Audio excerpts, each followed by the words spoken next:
কেমন আছো? আশা করি ভালো আছো।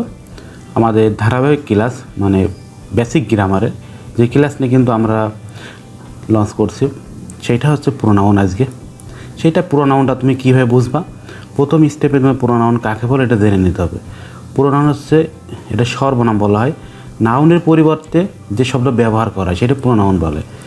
তোমাকে আমি নাউন শেখাইছিলাম না? আর যারা নাউনের ক্লাস দেখতে যাচ্ছ, ভিডিওর আই বাটনের লিঙ্কটা দিয়ে দিলাম, দেখে আসো। আমি এখানে রহিম মনে করো তোমাকে একটা নাউন নিয়েছি, এই রহিমকে তোমাকে পুরো নাউন করতে হবে। তখন তুমি কী করবা, ছেলের ক্ষেত্রে আমরা জানি হি, মেয়ের ক্ষেত্রে সি। তুমি এই রহিম এই শব্দটা তুমি না লিখে তুমি লিখবা হি, এটাই পরিবর্তনকেই এই প্রোনাউন বলা হয়। প্রোনাউনে আরও অনেকগুলো আছে, যেমন হি, সি, ইট, ডে, এগুলো আমরা ফিউচারে অনেক কথা বলবো। এবং প্রোনাউন হচ্ছে মূলত হচ্ছে 8 প্রকার। এখানে আমি দিয়েছি 9 প্রকার। কোনো বইতে আছে 8 প্রকার, কোনো বইতে আছে 9 প্রকার। আমরা 8 প্রকার শিখব। এটা যারা আরও ভালোভাবে শিখতে চাচ্ছ তারা অবশ্যই আমাদের প্রাইভেট গ্রুপে অ্যাড হবা। দেখো এখানে আমরা এই 8 প্রকার নিয়ে কথা বলবো। এই 8 প্রকার তুমি মনে রাখবা কী দিয়ে, PDIR, এই শব্দটা যদি মনে রাখবা তাহলেই মনে থাকবে।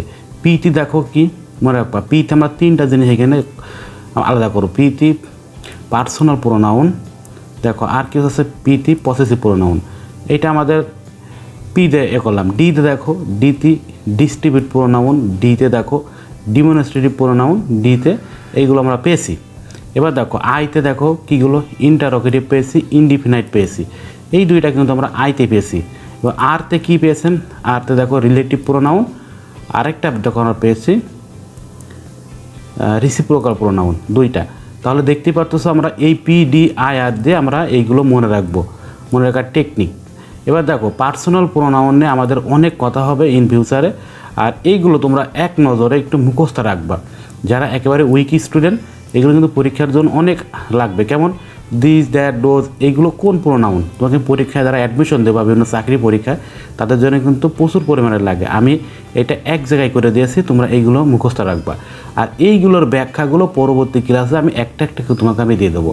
দেখতে পারতেছো, মনে রাখবা শুধু কীভাবে, দেখো তোমার পরীক্ষায় প্রচুর পরিমাণে আসে যে ইস, আইদার, নাইদার, এটা কোন প্রোনাউন, প্রচুর বড় আন্ডারলাইন করে দেবে। তুমি এক চান্সে বলবো ডিস্ট্রিবিউট প্রোনাউন। তারপর এখানে দেখো তোমাকে আসছে অন, এনি, সাম, ম্যানি, এগুলো কোন প্রোনাউন, এইগুলো দেখো প্রচুর পরিমাণ তোমাকে দেবে, কিন্তু এইগুলো সব ইনডিফিনাইট প্রোনাউন। যাই হোক, এইগুলো আমার 8টা ব্যাখ্যা আমরা পরবর্তী 8টা ক্লাসে সাজিয়েছি, তোমরা সবগুলো দেখবা। সো প্রোনাউনের ক্লাস আমি এ পর্যন্ত রাখতেছি, পরবর্তী ক্লাস দেখার জন্য সবাইকে আমি রিকোয়েস্ট করবো।